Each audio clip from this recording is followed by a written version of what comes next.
Salut tout le monde, je vous retrouve pour une vidéo chronique lecture.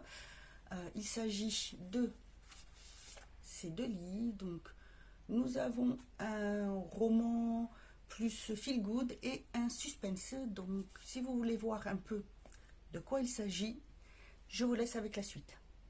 Alors, je vais te présenter deux livres totalement donc différents.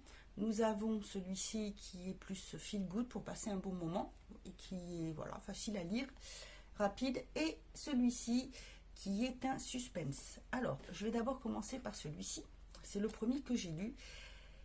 Il s'agit des aventures de Mademoiselle Annie, écrit par Evelyne Fallow. Evelyne Fallow est une autrice française qui vit aux États-Unis. Elle est bilingue. Celui-là, c'est son second roman. Il y en a un deuxième tome des aventures de Mademoiselle Annie. Et là, elle est en train d'écrire un troisième tome. J'ai découvert cette autrice sur Instagram. C'est une très très belle découverte parce que j'aime beaucoup sa façon d'écrire. Elle a accepté de faire une interview que j'ai publiée sur mon blog. Vous avez le lien surtout en barre d'infos. Ne pas hésiter à aller faire un petit tour. Et donc voilà, j'ai commandé ce premier tome. J'ai trouvé l'histoire, enfin la quatrième de couverture fort sympathique. Et je trouve que la couverture aussi est assez sympa. On se dit, oh, on va peut-être passer un bon moment parce que rien que de voir le visage de Mademoiselle Annie, on se dit, ouh, que peut bien cacher, enfin moi je me suis dit que peut bien cacher ce personnage. Alors, Mademoiselle Annie est une Française qui est partie habiter aux États-Unis avec ses parents quand elle était enfant, et elle a vécu toute sa vie du coup là-bas. C'est une dame d'un certain âge qui a une vie bien rangée, tranquille, et surtout qui est très organisée.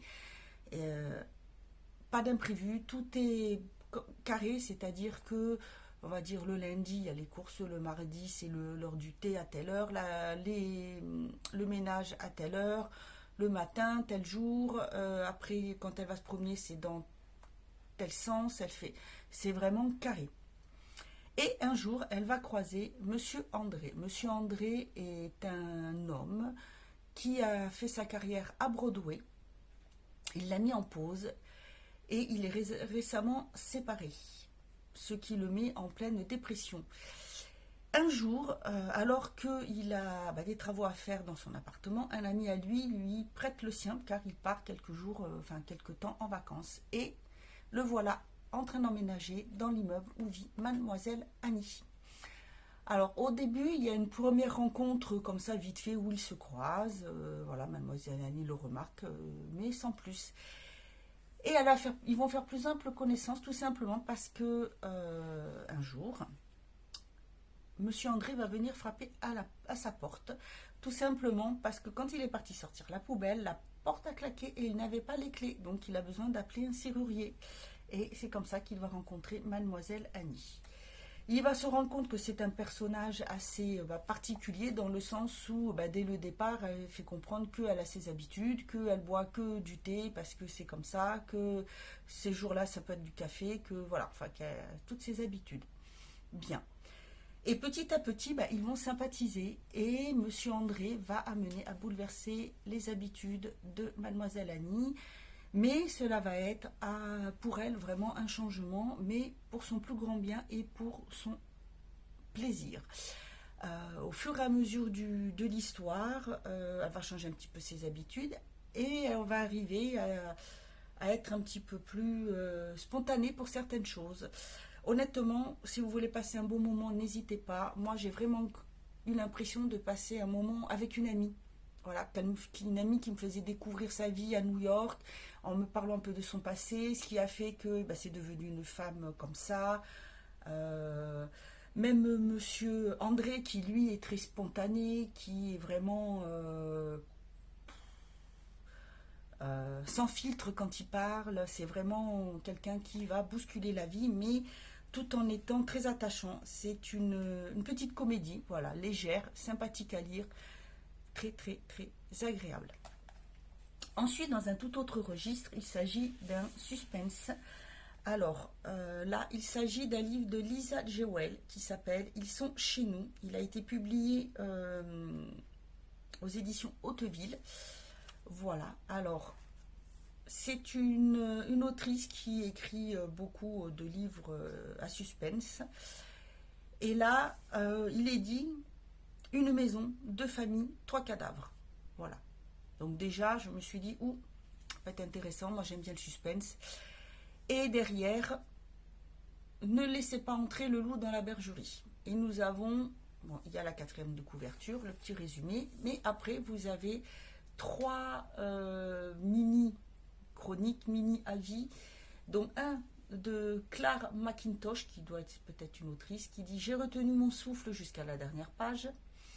The Guardian, je dirais que c'est peut-être un magazine. Cette histoire immersive à la construction sophistiquée fait froid dans le dos.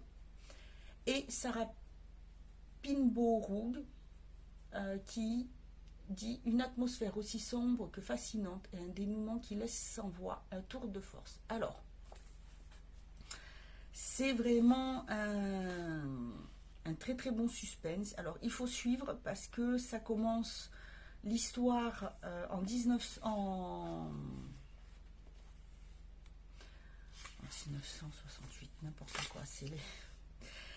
L'histoire commence en nous racontant un peu,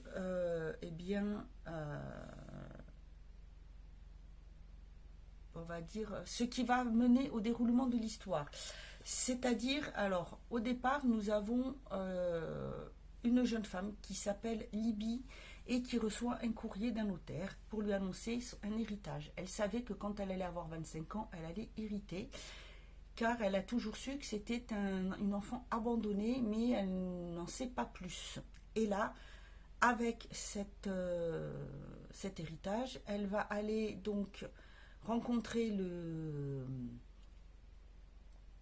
notaire, elle va visiter la maison et elle va en apprendre un peu plus sur sa vie, sur sa famille, sur ce qui s'est passé. En fait, quand elle était bébé,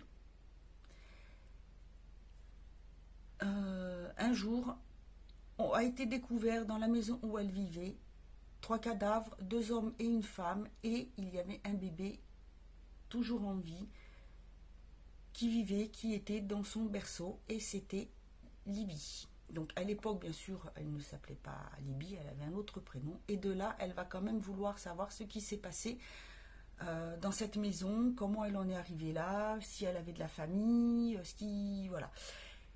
Il faut le suivre puisqu'on va passer d'un moment présent de Libby et du passé.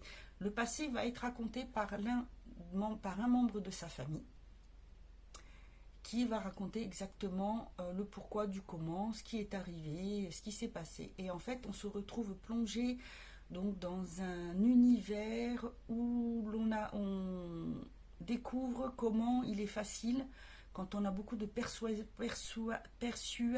excusez-moi, j'ai du mal à le dire, quand on est très persuasif, voilà, c'est plus simple, comment on peut manipuler des personnes, ça va faire comme si c'était un peu, en fait, une sorte de secte.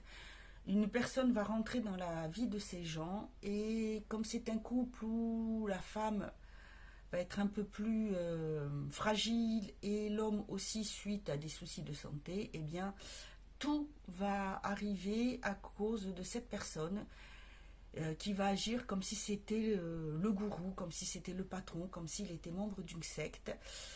Et tout va se dérouler tout autour et on va comprendre à la fin. Avant la fin, on arrive quand même à comprendre, à cerner un petit peu ce qui s'est passé. Et quand arrive la fin, moi, je m'attends un peu. Elle est très très bien, mais je me dis qu'il pourrait y avoir une suite. Voilà, l'après-découverte, l'après-revenu de cette personne, l'après-découverte du secret, voilà. C'est vraiment un livre qui est très prenant, je l'ai lu assez rapidement, j'ai beaucoup aimé. J'aime beaucoup la façon dont elle écrit parce que je trouve qu'elle décrit bien les choses et ça m'a donné envie de lire d'autres livres. Vraiment, ce livre est très très bien.